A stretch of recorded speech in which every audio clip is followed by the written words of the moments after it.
One of the questions about economic performance and the strength of our recovery is obviously going to be how quickly the trade links resume and whether or not this current row with China hampers that. Because yesterday we were talking about barley exports and tariffs on that. Today, 4 abattoirs have been caught up in technical issues in terms of Chinese exports. And there are people in government today saying, what's the third one? We don't want a third one, Kieran. So certainly a ratcheting up today of tensions with China.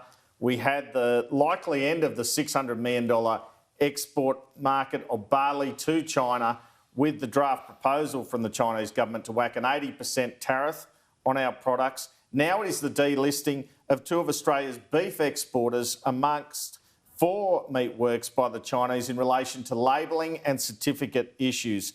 China putting pressure on Australia, but it has been pointed out to me this morning, this has happened in the past. This sort of ban on meat has occurred to other countries like Canada before.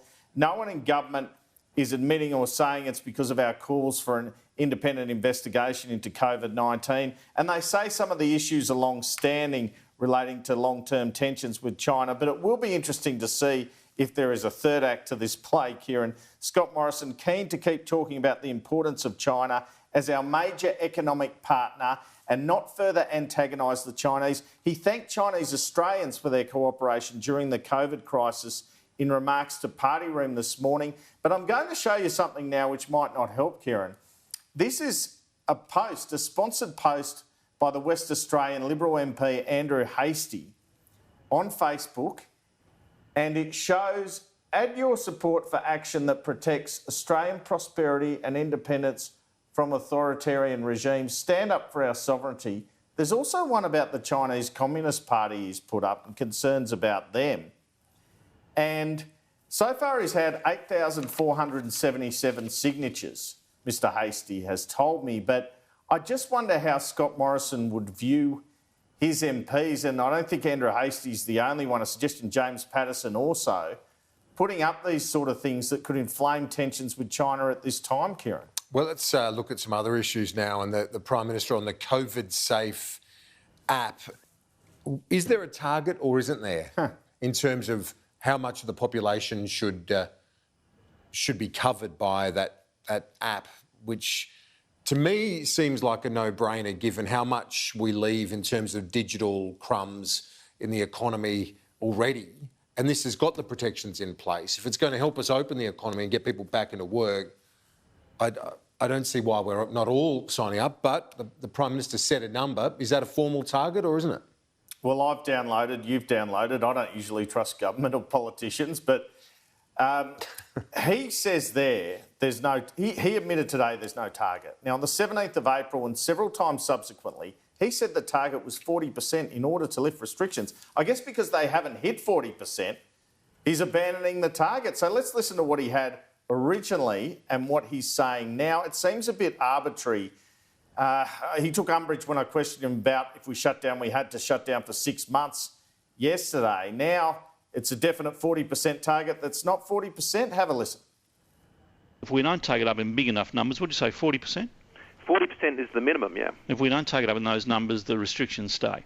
We'd have to, because we wouldn't have the confidence that if there's an outbreak that we'd be able to contain it. While we have no real target, what is important is that as many people download the COVIDSAFE app as is possible. The Prime Minister on that issue of the app, and now finally not an app but a text.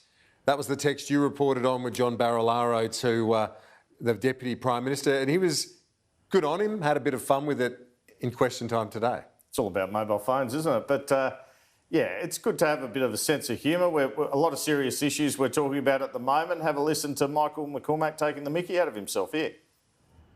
How important it is to receive texts. How important it is to receive texts, no matter where you are, Mr Speaker, whether it's in regional New South Wales, Mr Speaker, from someone's farm, Mr Speaker, if you want to send a text to somebody, it's so important that you can both send a text and, Mr Speaker, indeed share it with somebody, Mr Speaker. And I know the value of that, and I'm sure that all members in this House understand the value of being able to send, receive and indeed share texts.